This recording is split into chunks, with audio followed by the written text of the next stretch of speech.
Le profil, c'est un ensemble d'informations, de données que les gens laissent plus ou moins volontairement, parfois très volontairement, en laissant des photos sur Facebook, sur Insta. Et de manière assez inconsciente, on en Voilà, parlera tout à et de l'heure. manière inconsciente parfois, sans le Ouais. savoir, et qui sont cumulés, stockés dans quelque chose qui serait comme l'envers de l'Internet, où il y a tout un tas d'entreprises dont la raison d'être est de stocker ces données, parfois jusqu'à Et des, le business des model. milliers. Oui, c'est ça, Ouais. et de les revendre.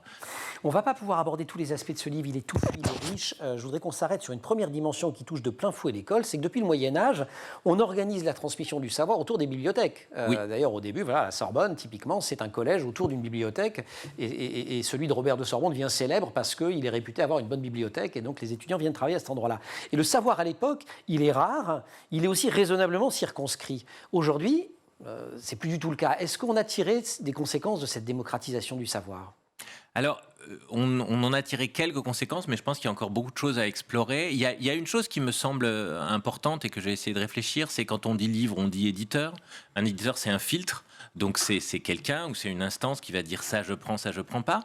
Un éditeur, c'est aussi quelque chose qui affiche une certaine couleur, c'est-à-dire que les livres des éditions de Minuit, c'est pas les mêmes que les livres des éditions Furth, par exemple, ou que les Libération, c'est pas la même chose que Valeurs Actuelles, parce que pour un journal, c'est aussi il y a une édition, et donc ça, on le sait.